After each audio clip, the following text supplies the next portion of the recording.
欢迎来到今天的丰盛奥文哦。这是今天的2张牌。今天的题目是我们来看看你在暗恋者的心里是什么样子，你在他心境的样子哦。我们来好奇探查一下。这是今天的2张牌哈。等一下近看的时候，如果你要看久一点，记得按下暂停。来，第一张。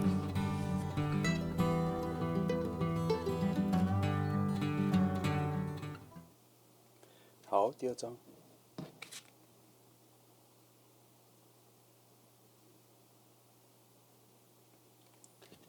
好，看一下哦。好，来，那这就是今天的2张牌哈。那我们就不啰嗦，选好了就开始咯。好，那我们就先从1号牌开始哈。那我们今天的题目是暗恋你的人，你在他的心境是什么样子哈？来哈，我们今天用各种牌随机的来帮你翻一下哈。来看，先用这组哈。好，来。一样哈，我们从5张牌来去看哈，来，好，来我来先洗一下选其中的5张哈，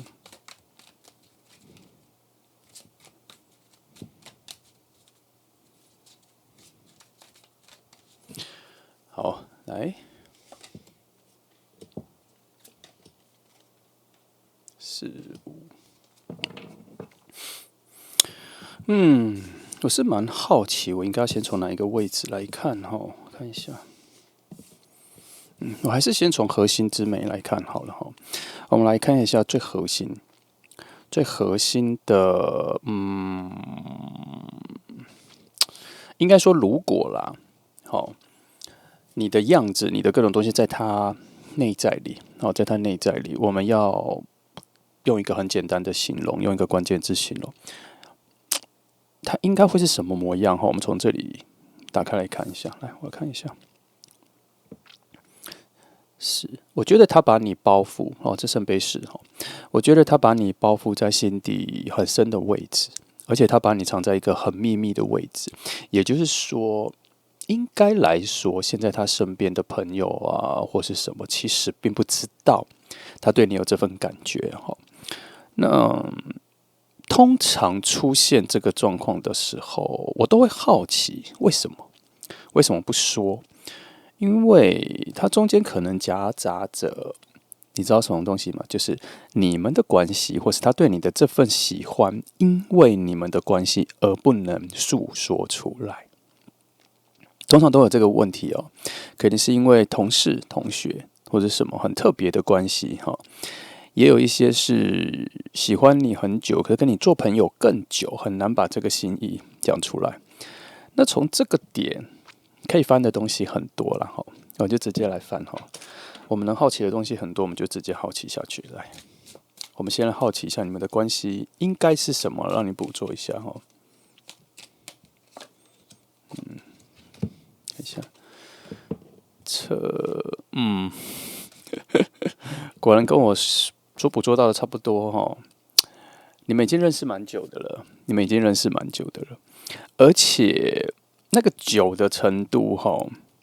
它有一些转换，它有可能是你们很久很久以前就认识，然后中间有失联一阵子，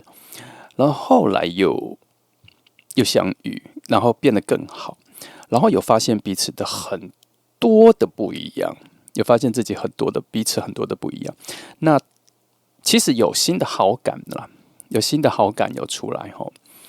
但是我觉得他的感觉比你在更深、更重一步，而且更往前。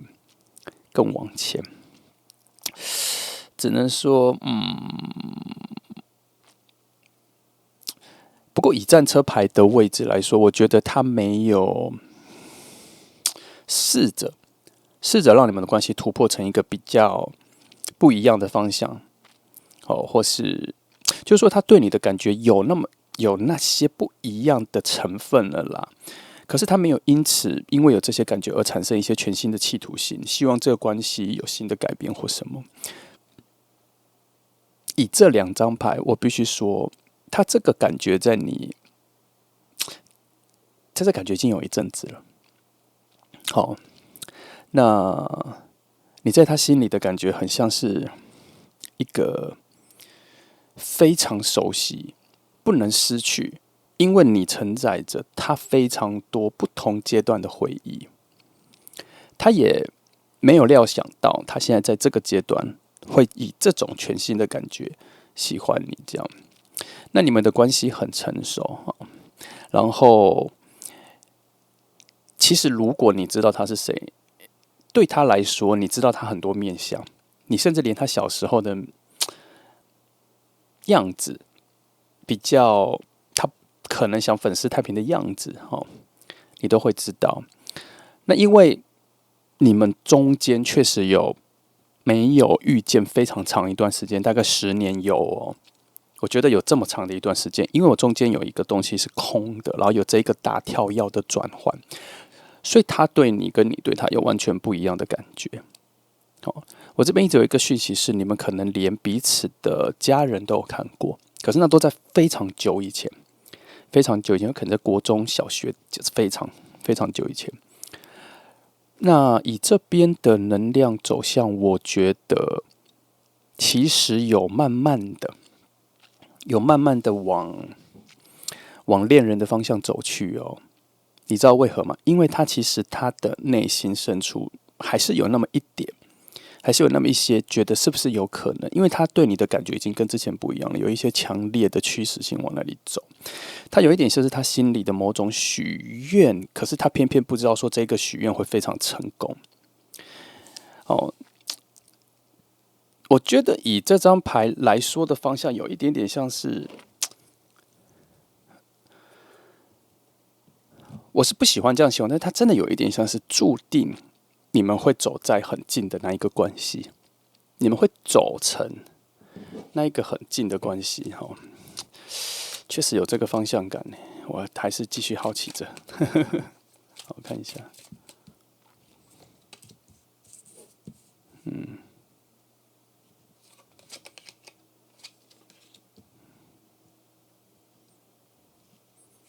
哇，真的有诶。我对他这边的提问是我这个想法是否太过偏激，结果发现是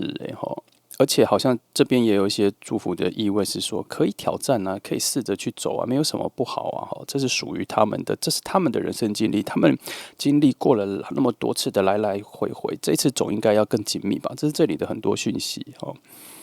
但是我不能忽略圣杯四的这一个强烈的隐蔽性，因为他这里的隐蔽性里面有一些讯息是告诉他说不可以，不能再往前了。这个东西要把放得非常内在。其实他这一段时间跟你的相处，每一次相处都觉得这份关系的可能性很高，然后很美好，一直有一种很正念的想法，让他觉得说，其实可以再往前，为何不更多？其实一直有，可是不知道为什么他内在有很多的感觉是，可能是以前啊或什么的，也有一些他人的眼光。或是他自己内心有一些不相信，我这边有感觉到他有一些不相信，觉得我们认识这么久了，怎么会是现在在一起这样子？而且他还有一种缺陷感，他觉得他在你的人生里面不够完美，比不上那些未来更好的人出现在你生命里。他心里有一些质疑是：如果他在你的生命里出现了这么久了，为何是现在？他有非常多的疑问了，我觉得这都非常非常人性，非常合理，非常合理。他一定会，因为他现在也在某种不熟悉里面，在寻找。我觉得在寻找一种为什么是，我觉得他心里有一个很强的想法是，为什么是现在？可是我觉得还有更多的思维是，他觉得，我也还没有准备好，有很多各种还没准备好，准备好跟你吗？还是准备好一个新恋情？也有可能他近期的一些恋情让他觉得他不是一个很好的恋人，这样。所以你仔细看这张牌他真的有非常多的，我觉得他就是他有非常多的烦恼啦。我觉得他有非常多的烦恼。不过这个烦恼告诉了我一个时间线，就是他虽然在你附近很久了，可是他真的感受到那一份爱情上的喜欢没有很久，是近期的事情。好，因为我发现这个水能量正，这个水花是砰刚起来，还没有稳定下来，还没有稳定下来，所以我觉得还能够期待看看他接下来或往下面他会怎么做啦，他会怎么做？好，其实这里还可以翻哈，我觉得我还可以好奇一些东西，你可以好奇一些东西，我看一下哈，因为他这个，我看一下现在你跟他的。等一下哈，我看一下。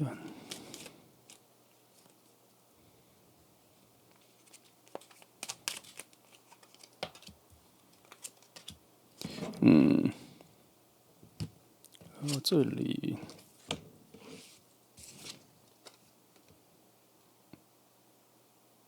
3哈，果然被我猜中了。我刚刚是不是说他是不是觉得他现在的状况也不适合，或是他可能之前才跟另外一段恋情结束，他还没缓过来，或是他自己内心对爱情有一些不同，现在价值观想法不同啦。然后他对自己有一些自责哦，然后他跟你的感情，然后那个新的恋情的新的爱情的感觉又突然这样子出现，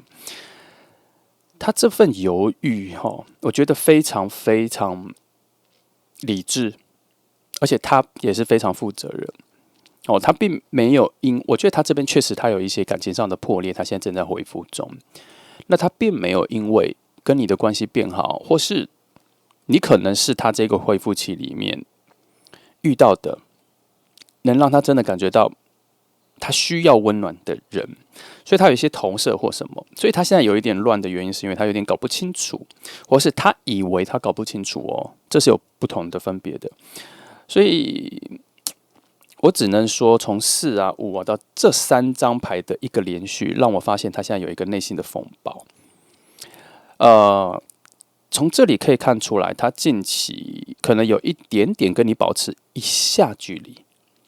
所以从这个线索，你可以去找最近你可能有一个很熟的朋友或什么蛮好的朋友，可是你最近约他好像都不太约得出来，应该会有这个状况但是，这其中需要很多的体谅了，因为他花了蛮多心思在体谅，他是不是利用了你，他是不是用错了感觉？可是从这里看起来因为你在他心里的感受已经有一个完全的升级，完全的不同你现在在他心里的感觉已经不是原本的那个样子了。我觉得这一个转换有很大的可能性，是因为你们近期才有非常比较近的、很近的一个接触，就是说，也许你们以前，先打个比方，也许你们以前是同学但是以前没有像跟其他人这么好。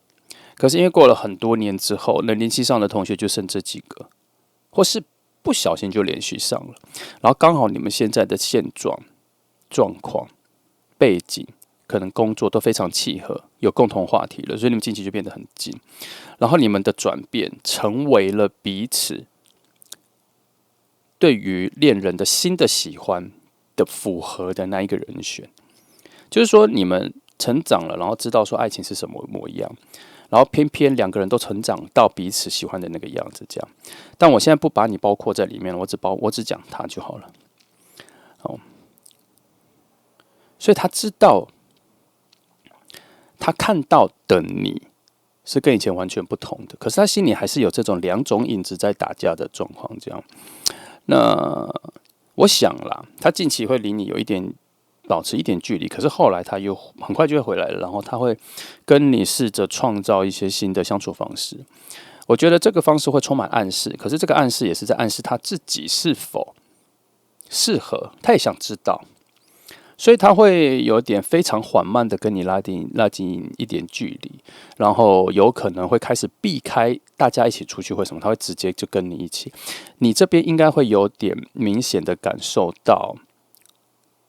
你们的关系正在往不一样的方向发展，应该会有这样了哈。只是他表达的会非常不明显，节奏会走得非常慢，哦，但是邀约可能会增加。那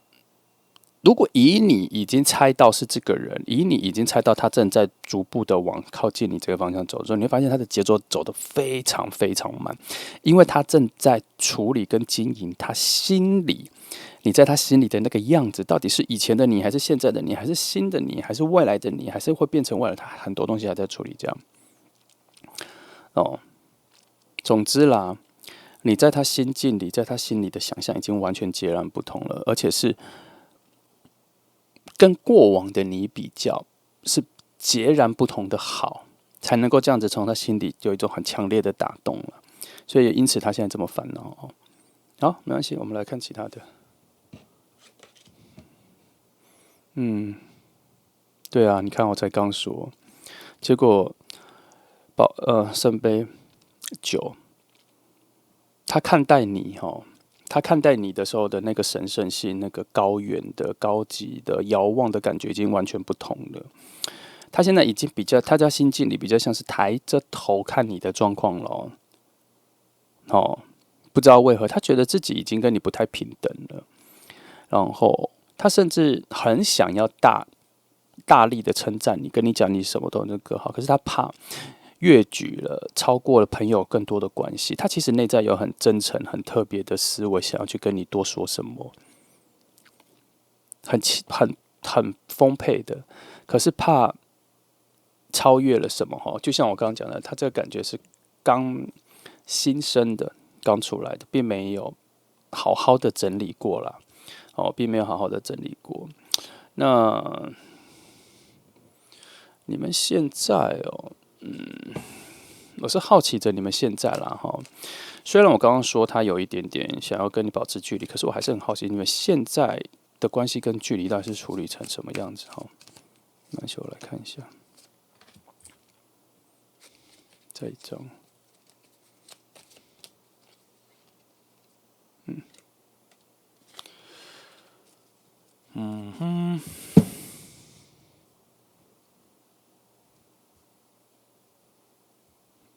这里七啊，他的确正在跟你保持一些距离，可是他又没有办法离你太远，他可能只会减少跟你见面的次数，或是刻意的回慢你的讯息，或是会刻意的拒绝你1-2次的邀请，可是或是邀约，可是他会把它整理跟保持在不会让你觉得奇怪的节奏里。因为你们之间对他来说已经有一个非常稳定跟强烈的连结，而在他那边的心境，你在他的感受里，有一点点他拉不住自己往很喜欢你的方向走去。他每次有感受到你的讯息、照片、po 文、照片、新照片、限动各种，他心里都会一震一下这样。所以在某方面来说，他已经有点难以用以前跟你相处的方式跟你相处了。那慢慢的，你应该会开始察觉有一点不一样啦。我想会来看占卜的，我觉得你们的敏感度应该都够清晰，直觉力很强，水能量的这个直觉力，我觉得都非常强，应该会感受到。所以选择1号牌的朋友，如果你感受到了，我希望你不要戳破，仔细看，仔细感受那个变化。你也可以反过来看一下你自己内心的那一个变化，你应该会开始感受到那一个变化了。你应该也会感受到那个变化。OK， 哇，今天的牌都这么照着这个逻辑走7琪这边又出现一次哈，我觉得我从感受到你们那个内心的变化，我觉得如果你开始感受到有一点点的不安，那个不安是这个关系的变化。如果选择1号牌的朋友，你大概猜到是谁。如果你真的有很类似的情况，我必须说，如果你有感觉到那个不安，那就表示你内在的某种对他的情愫正在慢慢的发芽中，而且那是一个感觉有可能的。就是说，你也感觉到你们的关系的变化，或是你也感受得到你们的关系是有可能发展到更新的一步。因为这边有一个关键的是，你们从中间的大分离，后来在相见之后，其实整个能量的取向应该就是已经在往培养爱情的方向走了。你们会后来再解密，在比较好，是因为你们对彼此的认识已经完全不一样了。从这个不一样之中，它确实是会发芽跟交织出全新的一个感觉。所以今天1号牌的朋友他比较狭隘，他把它设定在一个回来的朋友，然后重新发展出新的爱情，他会有这个。那也有些朋友，我觉得应该没有感觉到，或是没有这个状况。但是我总觉得会选1号牌的朋友，你身边确实已经有开始这个能量要出来了耶，所以你可以好好的。可能有些人有发现，为什么以前的同学或什么，好像在组织一个新的社群，然后再邀约你去或什么的，那就是因为他有一个路子跟方向要往那里走了，所以尽可能不要拒绝，就去看看，看看其他人的变化。也许这组牌也有在暗示某些选择1号牌的朋友的未来性跟那个趋势。你可以试看看。然后再来看这里非常好的牌。觉得魔术师牌在这里出来我觉得我得到了一个很深的肯定句。它好像某种钥匙，他在说你们这一次这个关系，应该有一些无形的事情，能量正在组织，让你们两个开始看清楚彼此。而且是新的自己、新的彼此这样。但是这个牌我只能说，他看的有点太后面，他应该看到了一个具体的结果。可是以现在的角度来说，我觉得他这张牌阵的距离跟我其实是远的啦。所以他如果看到了一个很明确的未来的答案的话，那就表示离现在是有一个确定的方向，可是没有要马上发生。所以这前面的这个变化，这个联动是需要时间去发芽的，让它转。其实为什么一直说发芽？因为金币能量已经到7了，等一下就会有8了。7只是过了一个心理上的不安，等一下就要进8了，就是该获得什么就获得什么。也就像我刚刚前面说的战车牌，然后这样一直环绕到这里，他心底已经有一个小小的愿望，是他想要跟你成为什么样子的关系，只是他现在在否认，他现在怕获得。可是这个心愿好像在某一刻已经许下来了，所以他后面转到了魔术师牌在这底下所看到的那个未来性，而且是具体的呈现的话，那就只是一个路径问题，只是一个时间问题而已。这就是你们的关系要发展到哪里，不然不会让你们相隔这么久，中间一个大分离之后，然后又遇见。为何要这样？那就是因为你们的连接，我觉得在这边看到的是非常强的。我只能说，我翻开的时候，这边给的讯号叫做不要害怕改变啦。它会有一个完全不一样的改变，讲的应该就是你们的关系上的一个完全不一样的改变。这边说不要害怕那个改变啦，不要害怕那个改变。从这个位置，我帮你翻3张关于一些整合了。应该是就你们两个整合了、理解了你们的现况，理解了你们的智慧程度，理解了你们可运用的智慧程度。这个很深层，它有好几个。我帮你翻3张来去理解一下他为何这么说了哈。我要讲的更简化一点，他为何这么说了哈？他为何要出这张牌？简单来说就是这样。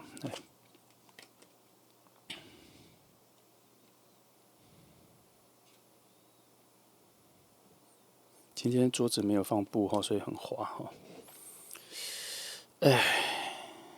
下次应该要把布放回来。好，来看一下。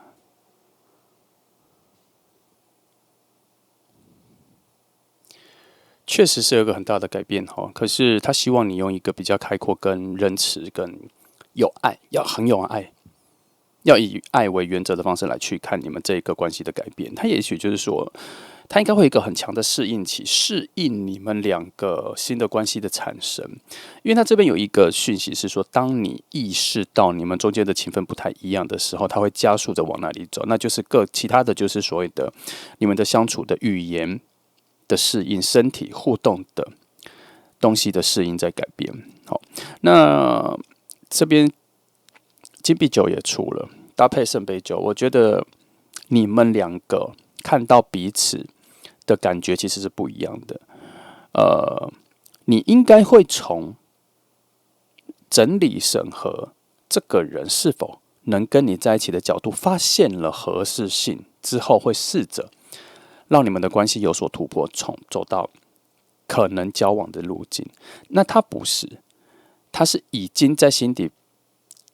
有一种全新的一见钟情的感觉，类似这样子，因为那是一个新的你的出现，对他来讲是某种。那你这边会用其他的肯定事件跟肯定能量来确定自己其实是可以喜欢这个人，其实是可以去试看看新的关系的走向。然后你是比较慢热的，你是比较慢找到答案的，你是比较慢找到感觉的，是这样。你们的走法是不一样的啦。你们的走法是不一样的。那他应该会在这个阶段挣扎，然后你会在一步一步的觉得可以再往下走的每一小步中，都会有一个小挣扎，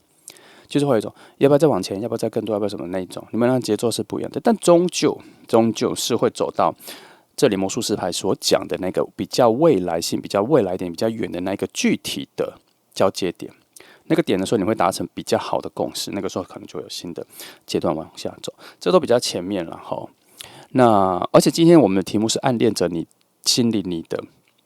心境样子，所以我必须说，这个节奏来说，我们要先经历这一个人，这个暗恋你的人，他开始有一些让你感受到的明显的举动之后，你才会进入你自己的阶段。好，他这整个是他心里想象的你，他是否要让他具体显化，或是他要去证明他心里想象的你对你的好感、喜欢的那个样子是否有可行性，是否有可以说出来的空间、机会？那他可能会有两个路径，就是一个他可能理智的那一面的能量过强，所以时间拖得很久；还有一种是他可能内在的那个美好太吸引他。他有一点点无法不立刻对你表达出什么，会有这样两条路，但是你会发现这两条的选择终究是会要让你知道，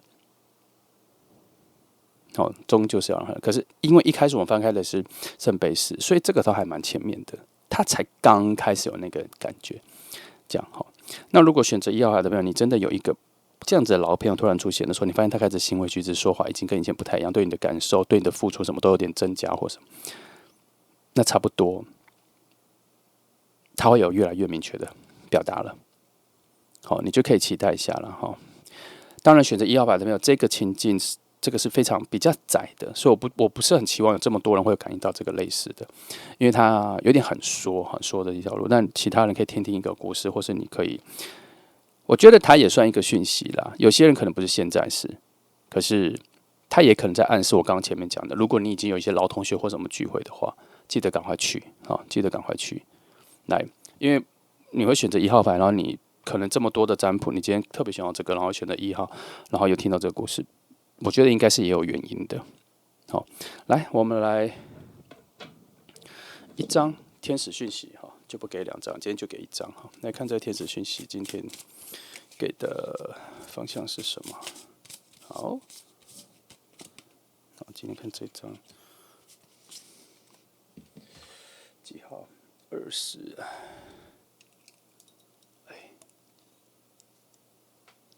27号。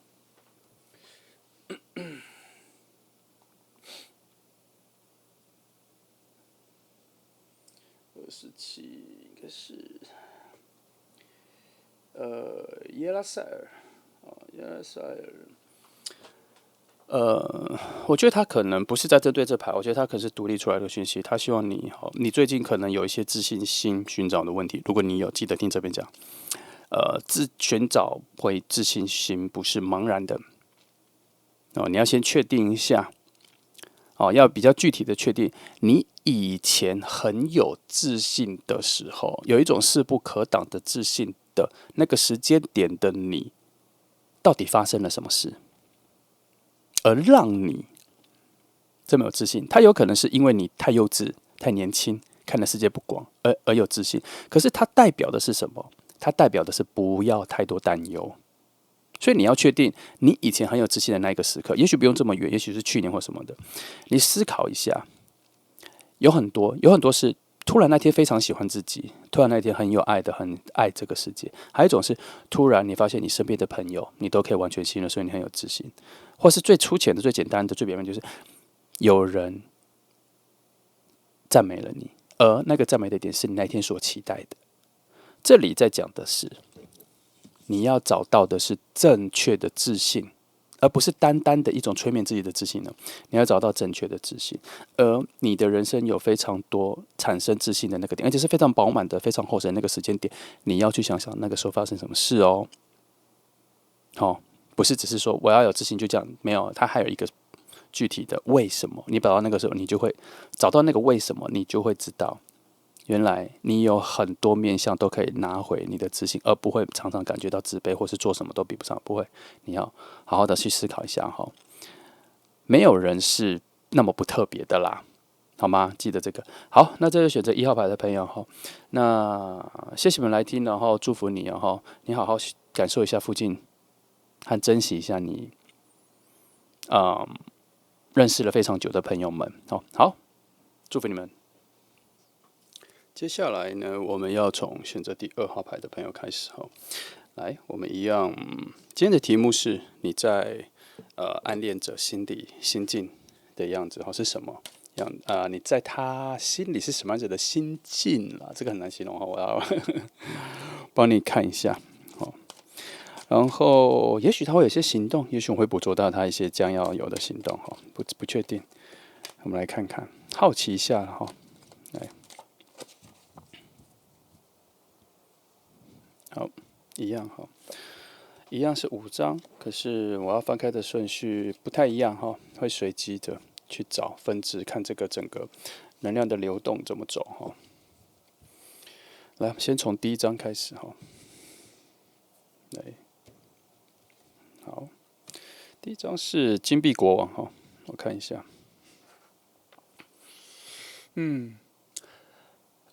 你在他心里是一个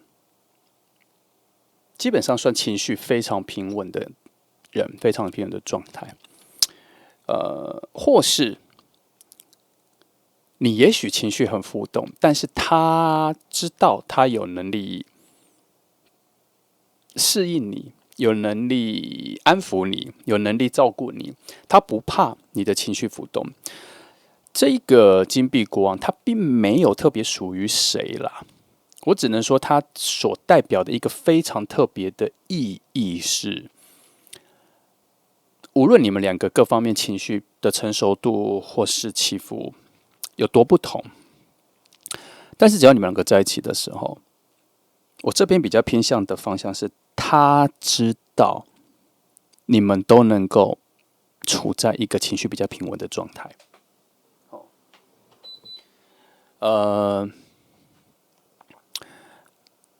他好像率先的就已经明白这件事情了。他也喜欢这个感觉，在每次遇到你或是跟你相处的时候。好，关于这一点，我突然有一个灵感，可以多翻3个牌，是额外的去诠释这一件事情的。因为我已经发现这里有3张，让我看一下。好，我看一下这里给的是什么。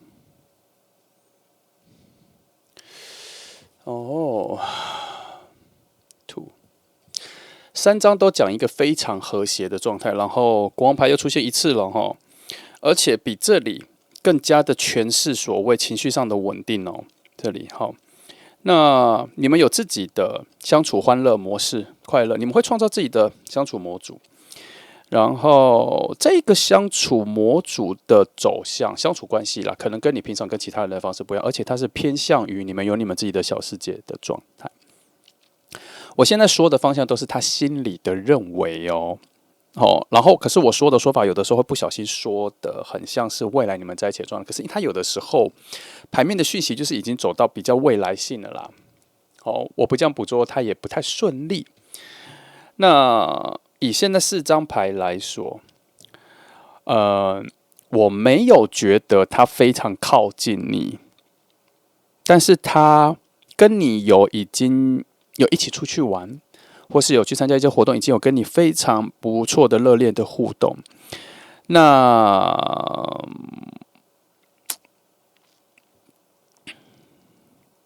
但是我又发现一个很特别的状况是，他下次再遇到你的时候，他会保持着一个有距离的位置，然后不会这么好像跟你这么熟的去互动。他上一次跟你互动的时候，好像是混在很多人里面去感受他自己对你的喜欢，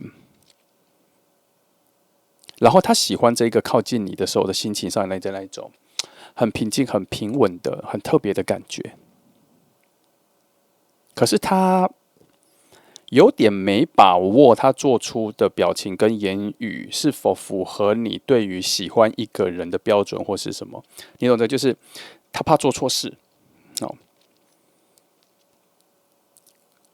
可是他有感觉到，他每次在你附近很近的时候，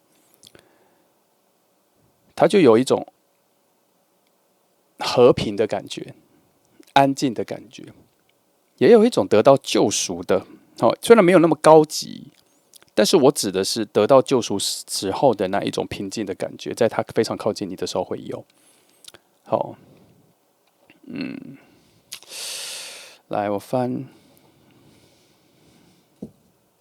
各一张哈，这里一张，然后这里。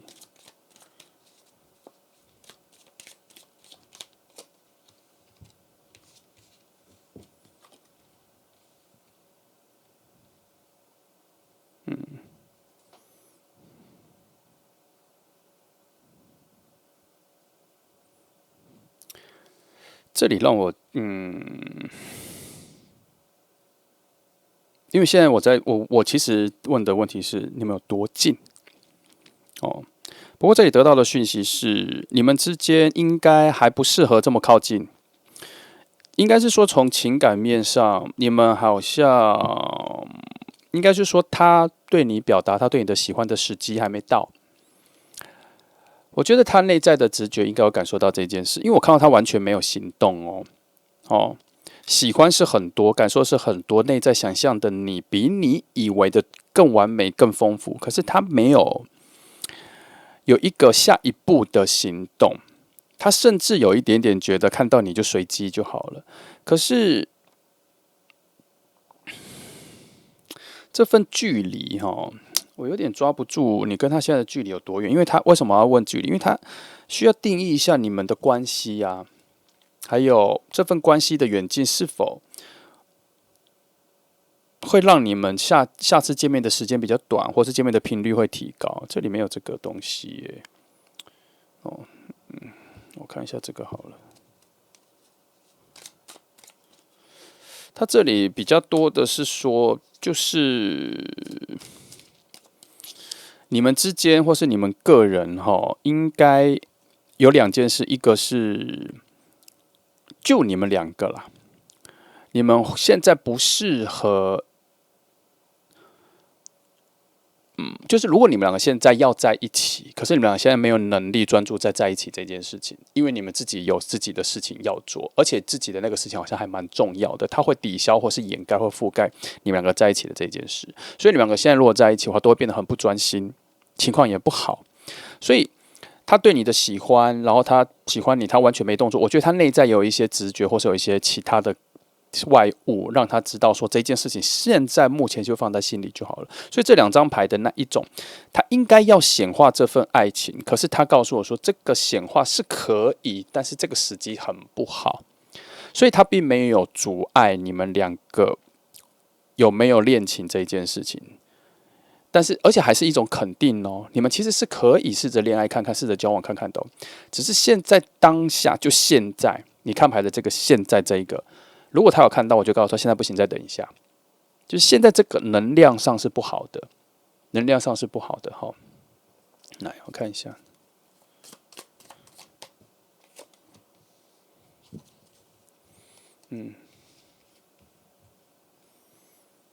门没有打开，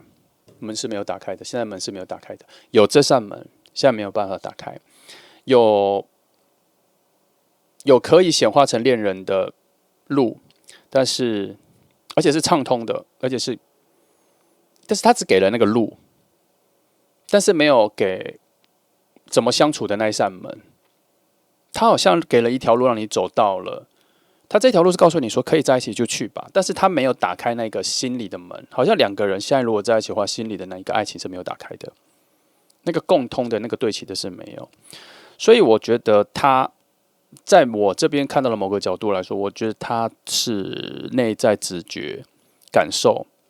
很明确的人。虽然他不会去依赖，他不会什么事情都知道，说他心里是怎么想，没有，他就是有一种很特别的天分，知道说先这样喜欢就好了。他甚至有感觉到你们的距离还非常远，这样。那我认为你们不常遇到，我目前看到，我觉得你们不常遇到，只是最近有很近距离的看过一次。哦，他知道你是谁。我跟你说，他甚至不常跟你说话。好，那虽然不常遇到，可是你们的朋友圈或什么都还非常近。如果要常遇到，他也有可能有一些主动性的去问朋友或什么他去哪里或什么，他其实可以遇到你，那他没有刻意要接近。好，你在他心底哦，我觉得有一个遥不可及的感觉。我这边觉得的是，因为他某种直觉觉得你很远啦，而且这个很远的原则是比较像是说你有点太好了，你有一点，或是他没有觉得自己不好，他觉得你的太好是他觉得你的那份好是他掌握不住的，他不是很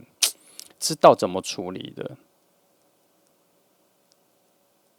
有一种很强的陌生感跟特别。哦，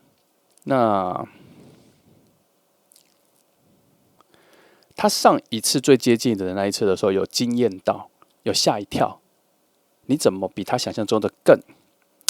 更光彩夺目，更神采飞扬这样子？然后他当下对于喜欢你的心就放得更，不能说放得更里面、更心底，我觉得他放得更务实。他在同时审视了自己，凭什么之类的，你知道吗？哈，这不是一种自卑或懦弱，这是一种当有些人很正式、很突然的、很明确的知道自己对一个人的感觉的时候，我相信大部分的人性都会选择小心一下，或是立刻审视自己。好，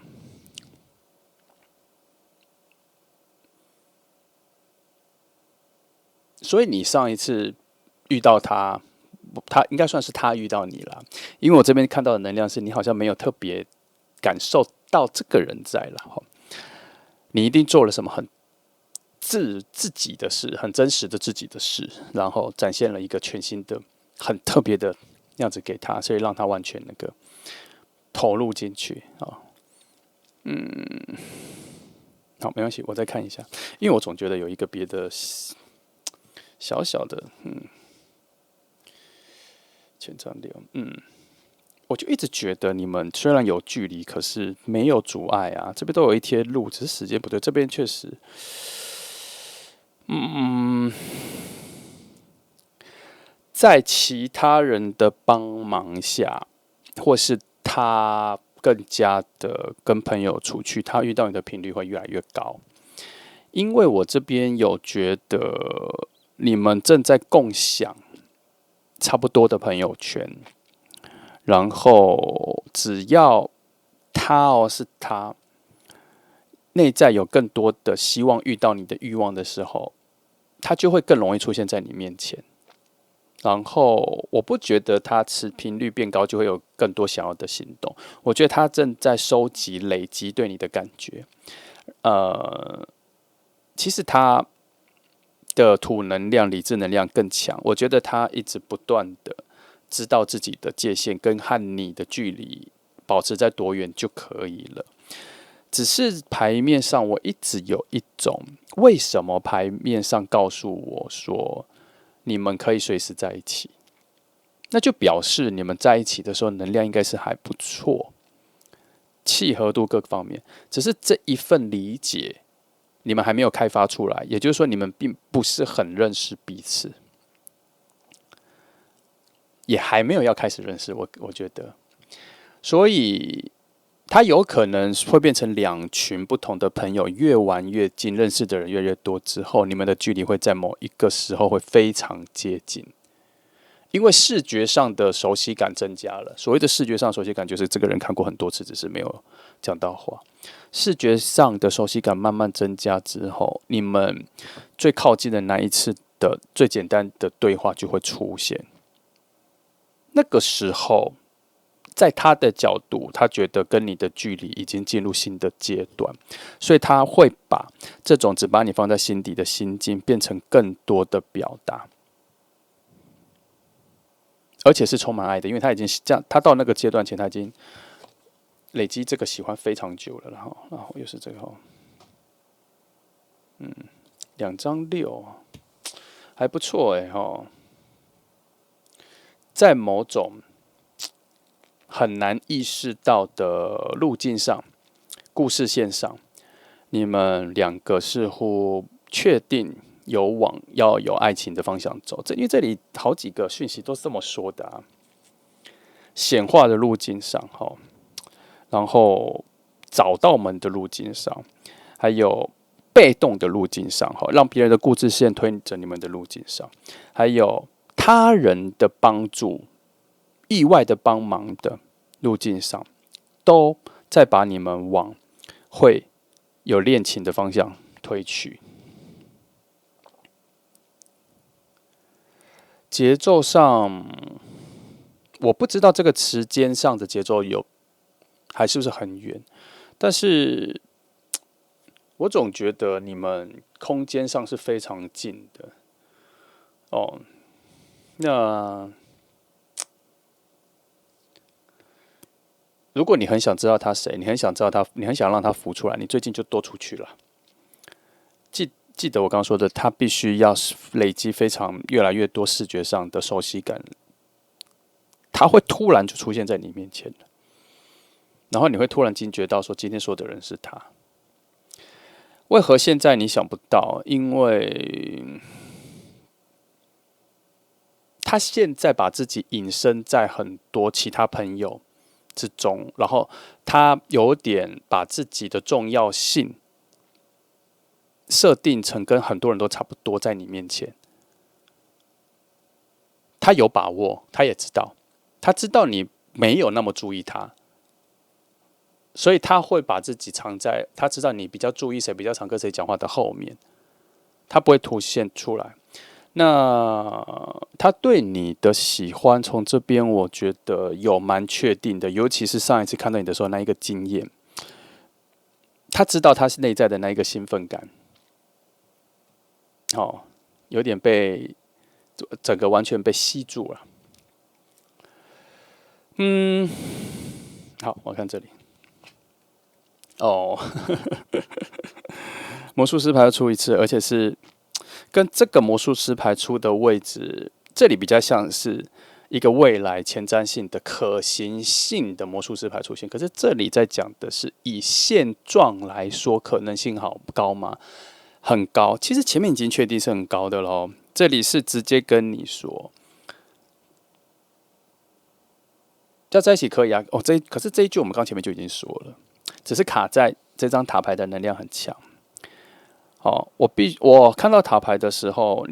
你们常看你就知道，我常常不会直接，我都会直接以非常正面能量的方式去讲塔牌。可是今天他出的这个位置，跟他节奏上出的位置，我觉得他这个就是一个警告，说现在不行。那他会特别说现在不行，也就是说现在可以。你懂这个差异吗？他的意思是说，现在想在一起当然可以呀。但是如果你要我给你一些时间上跟时间点的意见的话，我会给你塔牌说现在不行，那表示其中有一个秘密，其中应该有事情正在发生，所以你要回顾到十几分钟前我刚跟你说的，那就一定是你们现在是没办法专心在一起这件事，而他的直觉已经知道了，所以行动的掌握权在他身上，他没有行动就表示他得到了那个直觉的肯定，或是他很确定那个直觉，或是他根本就不知道那个直觉，可是他以他的内在的反射动作知道距离比较重要。现在，所以这张牌在某方面来说，我觉得他讯息白给了，因为前面我已经都说了，只是这边再确定一件事情是，你们是可以随时在一起的。好，来，既然这样子，我就直接问他。为什么不是现在？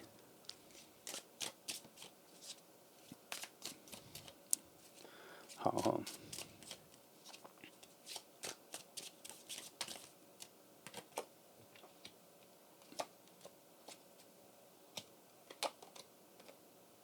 好，为什么不是现在？问的这么明确哈。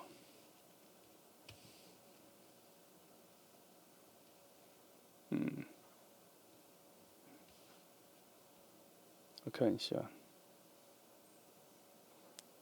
这边就有2个讯息说有杂事啦，有杂事，工作上有杂事，人际关系上有杂事，然后有一些危机需要比较高的智商跟智慧去处理。近期，但他没有说是谁哈，我只能说2个人中间有这件事情，拖慢了你们2个，或是往后延了你们2个最好认识、意识到彼此重要的这个时机点。那这边有一个小小的建议，但不一定是说你，但你听听看是不是也在说你。他说最近有些事情有点太热了，太执着了，太投入太多了，要冷一下。寒冷的冷，冷热的冷哦，不是忍耐的忍哦，要 cool down 一下。这是这里给的建议。那，我通常在这种，因为我在这里看到了蛮需要手腕心机去对付什么事情的状况，我通常会跟你说，退让、原谅、体谅，或是到赠送。好，这几个关键是在面对难题的时候很好用，而且会让你在不同的时间里得到更多。我这边看到了这个，所以我想他有点在印证为什么不是现在了。现在应该有很多的杂讯，记得我刚刚说的那几个关键字来去面对哈。那都是用蛮有爱的方式出发，因为人生有的时候发生的不是你眼前所见的，但是我们能做的是退让、原谅、体谅，让给他们啦，不是释怀、忍耐这些东西，不是，而是一个动作上的、物质上的、争夺上的、垂手可得的，落井下石的，得饶人处且饶人的这种角度，我都会把它浓缩在一个，就是能让就让，即使看起来是属于你的，但如果能让、能给、赠送，我是不喜欢用给啦，那个动作感不一样，我会觉得能让就让，没关系。有些时候会把我们该有的还给我们。好，这里给的我这边得到讯息，刚刚就跟你说，那这边又再次证明现在的时机点非常不好哈。这张牌我突然很介意起来，我再翻一下，因为我们刚前面说他的门没开嘛，我先翻一下这里给的其他的讯息说什么。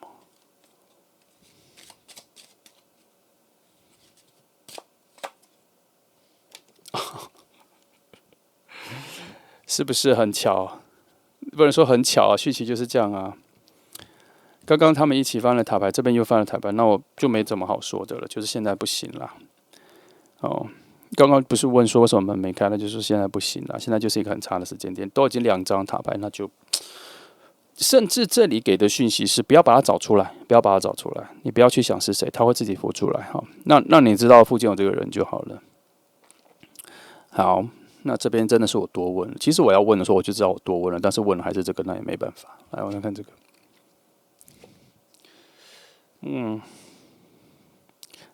你们之间，还需要很多的观察、理解、认识、拉近距离、人际关系的处理，还有很多啦。你们2个现在真的就是一个很 pure、很新的关系啦。这边这一张牌起雾了，他让我知道你找不到他啦，所以你就干脆不要找到他啦。这个雾要慢慢散掉。他会找到方法靠近你，他会找到方法让你知道是他了。只是从这里，我有慢慢感受到这个人不错，因为从我这边解答的讯息来说，这个人其实是有非常好的能量跟十足的把握，可以在现在告诉你他喜欢你，然后可以跟你告白。可是我发现他内在有一个非常冷静的直觉，在第一时间就知道说，在未来再认识。在之后再认识，现在不急，不是现在。我觉得他不是在说现在不急，这个形容太傲慢。他内在的出现的声音是说不是现在，或是他就是说，他甚至有一个更强的讯息是说太快。他这个太快的点更像是太快看到你了，太快接近你了。他不应该在这个时候这么接近你，感受这么多。有这样这个是非常特别的感觉。那他内在的这个直觉跟人际关系的敏感度，可能跟历练跟他之前很练出来的这个直觉，告诉他这件事。所以他第一次不是他第一次啦，他上一次跟你很接近那一次的时候，他其实有躲，跟你保持一个更大的距离，跟你用一个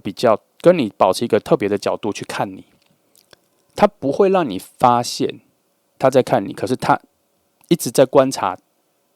自己跟你之间，他不是有意识的设定一个题目在观察你跟他之间，他是本能上的知道他正在感受你跟他之间的这些，然后要在离开你身边后面的一阵子之后，他会慢慢的消化，然后具体的知道在内心是怎么形容跟你的感觉。好，其实讲白一点，就是他在整理他对你的喜欢啦，到什么程度。能到什么程度？好，大概是这样。好，我觉得，我觉得2号牌讲的讯息不多，我觉得最多就只能告诉你，有一个很不错的人他以一个非常陌生的角色，跟你的人际关系里面非常边缘，不是你去数谁谁谁删去法可以删出来的那一个人，他在附近的，而且是非常近的。那今天题目是暗恋，可是我觉得他非常接近随时能告白的边缘。那他可能有一段时间都知道现在还不适合恋爱，或是你。我觉得不会是你，因为如果是你看牌，就没有什么太大的方向感。我觉得他有很长一段时间都发现自己还不适合恋爱，所以我才说你的出现有一个很重要的点是，他有一点点打动了他心里的某种渴望已久的甜蜜感，所以我才说你的出现让他有一点点吓到，怎么比他想的美好这么多。这无关于你觉得你好不好哦，因为这是不同东西、不同角度哈。好，我觉得2号牌差不多就这些了，它还有一些时间距离问题，再等一下哈，再等一下，也许再过之后，我们在类似的题目之后，它就会整合出比较完整的距离了。好，来，我们来看一下一张天使牌的，好，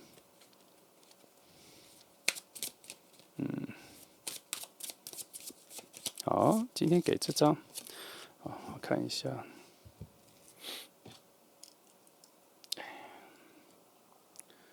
哦，6、7，6、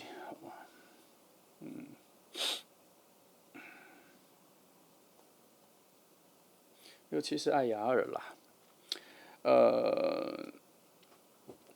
我觉得他这张跟这里没关系了哈，我觉得他这可能是这里多出来给你的一些谏言哈。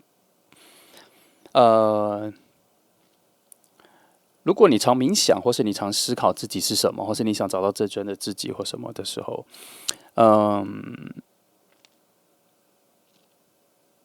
你要探索自己。我觉得这个方法是你用一种神的视角、俯瞰的视角。你记不记得有很多的影片都是，譬如说你在这个房子里，然后它要拉到更远可能天空云上，然后再拉远拉到地球以外，然后再拉远拉到外面太空站，这样子拉远然后到银河这样子，然后你是不是会越来越渺小？他这边在讲的是说，认识自己的方法就是把自己摆在很大的世界里，俯瞰自己，然后你会发现，第一，可能会有一个错觉，觉得自己一无是处。可是当你发现自己很渺小、一无是处的时候，你会立刻蹦出自己的特色，因为你内心会有一个人性的拯救，他的内心会有一个呐喊说：没有，我没有渺小到这样子这么无用。然后内心会有几个盘算，不是盘算啦，内心会有几个审核，自己说没有，我还有我自己很强的东西，我会游泳啊，我比很多人都会游泳啊，我数学很好啊，我至少数学很好，我很健康啊，我很在乎我的健康，我比很多人都在乎，不要弄坏自己的身体啊。你会发现自己的某种看起来非常微小的珍贵，当你把自己放在一个大世界、宇宙里的时候，只是一个点，或是快不见的一个点的时候，那个渺小只是提醒你，你仍然是一个珍贵的点。那它就会回放，它就会从宇宙慢慢说到你自己的本质，然后再往内心去，你就会发现说，我的珍贵，并不需要跟其他更大更强的力量比较之后才比较得出来的。我知道我自己在哪，而且我现在就在这里。然后你会认知到一件事情，我还能活着，这件事情就已经很不容易了。这就是我，这就是我自己。然后你就会慢慢看到自己怎么活下来的，怎么生存下来的。即使是懒惰，即使只是乱摸索，但是你会发现，你能活下来、生存下来，就已经非常难、非常艰难，而且非常珍贵。即便你觉得自己身上有很多不怎么样的能力，可是它终究让你活下来了，终究让你比别人强了一些，比那些放弃的人强了一些。那他这里讲的就是这样：当你真的认识自己，你就会慢慢的认识宇宙。相反的，当你把自己放到宇宙的一个点之后，你知道了宇宙的大之后，你就会慢慢的知道自己是一个非常珍贵的一小点。好吗？这个有点难，但是我觉得你理解的时候，你就会知道我在说什么。好，那这就是今天的2号牌哈，讯息也是不多，但是会给一些方向。那我觉得我有点开心，有一个蛮不错的能量，他终于看到你了哈，所以期待一下。好，那谢谢你来听哦，祝福你们。